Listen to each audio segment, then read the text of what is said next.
आप सभी के लिए एक नोटिस आया हुआ है। ये जो नोटिस है ये एक पोस्ट के लिए है, प्रखंड उद्यान पदाधिकारी। इस एग्जाम को कंडक्ट करवाने के लिए कुछ दिन पहले नोटिफिकेशन जारी किया गया था, जिसमें जो फॉर्म भरने की लास्ट डेट थी वो हमने उस टाइम देखा था। लेकिन अब आपके लिए खुशखबरी ये है कि फॉर्म भरने के लिए फिर से एक बार आपके लिए साइट को रीओपन कर दिया गया है। ऑनलाइन आवेदन प्रारंभ होने की तिथि 23 मई 2024 यानी 23 तारीख यानी आज से आप फिर से फॉर्म को भर सकते हैं। और आप कब तक भर पाएंगे? 29 मई 2024 तक ये फॉर्म भर पाएंगे। ऑफिसर लेवल की पोस्ट है, इसमें टोटल 318 पोस्ट का अनाउंसमेंट किया गया था। पोस्ट का नाम प्रखंड उद्यान पदाधिकारी है। और यहाँ पर आप देखेंगे बिहार लोक सेवा आयोग यानी कि बीपीएससी द्वारा ये एग्जाम कंडक्ट करवाया जा रहा है।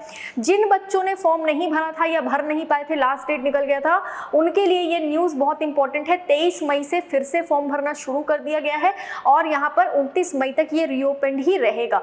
ये जो वेबसाइट है bpsc.bih.nic.in, इस पर आपको विजिट करके सारा डिटेल निकालना है और नोटिफिकेशन भी आपको यहीं पर मिल जाएगा। ठीक है, एक बार फिर से हम इस नोटिफिकेशन के बारे में देख लेते हैं, इसमें क्या क्या चीजें थी। तो देखिए यहाँ पर अगर आप देखेंगे 318 पोस्ट को अलग अलग कैटेगरी के हिसाब से डिवाइड किया गया। अनारक्षित वर्ग के लिए 81 पोस्ट है, यानी जनरल कैटेगरी के लिए सबसे ज्यादा पोस्ट है यहाँ पर। और फिर पिछड़ा वर्ग के लिए 44 पोस्ट है। अत्यंत पिछड़ा वर्ग के लिए 86, यानी कि अत्यंत पिछड़ा वर्ग की अगर आप बात करोगे पूरे में सबसे ज्यादा पोस्ट अत्यंत पिछड़ा वर्ग की है। उसके बाद आप देखोगे तो जनरल कैटेगरी के पास सबसे ज्यादा पोस्ट है। ठीक है, और आर्थिक रूप से कमजोर वर्ग के लिए 32 पोस्ट है और अनुसूचित जाति के लिए 68 पोस्ट है। सबसे कम पोस्ट है अनुसूचित जनजाति के लिए, यानी कि एसटी के लिए सबसे कम पोस्ट है। टोटल 318 पोस्ट है।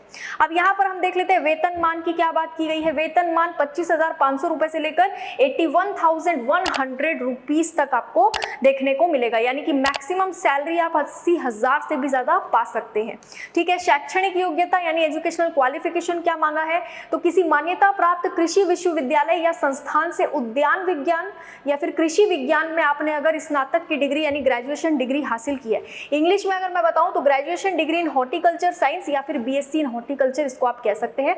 या फिर एग्रीकल्चर में अगर आपने बीएससी किया है तो आप ये फॉर्म भर सकते हैं। ठीक है, अब उम्र सीमा की अगर हम बात करें तो मिनिमम एज 21 ईयर रखी गई है और मैक्सिमम एज जो है वो अलग अलग कैटेगरीज के लिए अलग अलग है।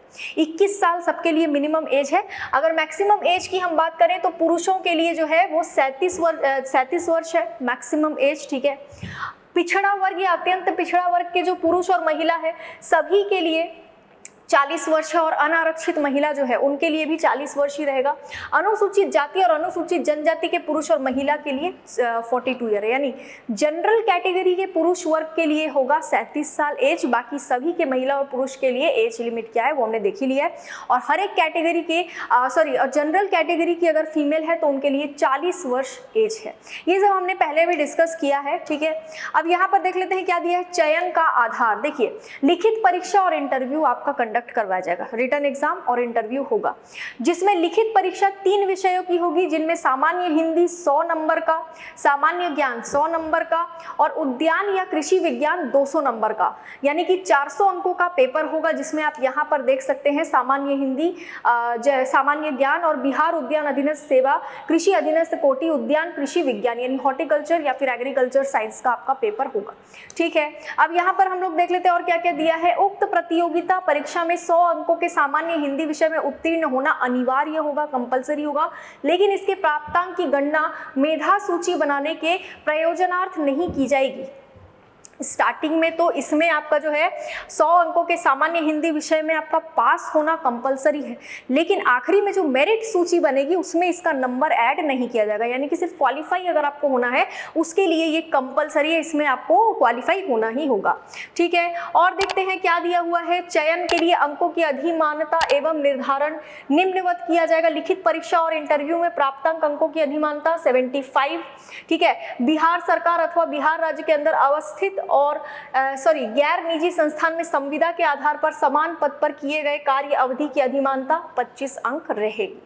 अब आगे देख लेते हैं और क्या दिया हुआ है। अब यहाँ पर आरक्षण के बारे में दिया हुआ है, जिस तरीके से हर एक राज्य में अलग अलग कैटेगरीज को आरक्षण दिया जाता है, सेम उसी तरीके से बिहार में भी आपको मिलेगा। अब यहाँ पर देख लेते हैं और क्या दिया है नीचे। फॉर्म के फीस की अगर बात करें तो सामान्य अभ्यर्थियों के लिए 750 रुपए फॉर्म की फीस है, SC और ST कैंडिडेट्स के लिए 200 रुपए फॉर्म की फीस है। सभी आरक्षित या अनारक्षित वर्ग की जितनी भी महिला उम्मीदवार है, चाहे जनरल कैटेगरी से हो चाहे किसी भी कैटेगरी से हो, महिला उम्मीदवार है तो 200 रुपए फॉर्म की फीस है। दिव्यांग अभ्यर्थियों के लिए 200 रुपए फॉर्म की फीस है, ठीक है। अन्य सभी उम्मीदवारों के लिए 750 रुपए फॉर्म की फीस है, यानी जनरल कैटेगरी के लिए आप समझ लो 750 रुपए फॉर्म फीस है। अगर कोई दूसरे राज्य से बच्चा यहाँ पर आवेदन कर रहा है तो भी उसके लिए 750 रुपए फॉर्म की फीस होगी। अब यहाँ पर सबसे मेन चीज देख लेते हैं कि आखिर यह आवेदन रीओपन किया गया तो क्यों किया गया। 1/3/2024 से लेकर 21/3/2024 तक फॉर्म भरे जा रहे थे, ठीक है, 21 मार्च 2024 तक। अब इसको फिर से रीओपन कर दिया गया है, यानी कि जो मार्च में फॉर्म भरे गए थे उसके बाद अब यानी मई में इसको रीओपन किया गया है। कुछ दिन के लिए आप आराम से इस फॉर्म को भर सकते हैं। अगर आप नहीं भरे थे या आप भरना चाह रहे थे या अब भरना चाहते हैं तो अभी आपके लिए विंडो खुला है। 23 तारीख से लेकर 29 तारीख तक आप आराम से ये फॉर्म भर सकते हैं। इस नोटिस में ये क्लियरली लिखा हुआ है, ठीक है। ये एक बार फिर से आपके लिए रीओपन किया गया है। बहुत अच्छी तरीके से इसको आप पढ़ लेंगे। ये 29 मई 2024 तक आप अप्लाई कर सकते हैं। बाकी इससे ज़्यादा जानकारी के लिए बने रहिए CMC इंदौर के साथ। आगे कोई भी अपडेट आएगा तो उसके बारे में भी हम डिटेल में डिस्कस करेंगे। वीडियो को लाइक कीजिए, चैनल को सब्सक्राइब कीजिए, वीडियो को शेयर कीजिए। Thank you so much.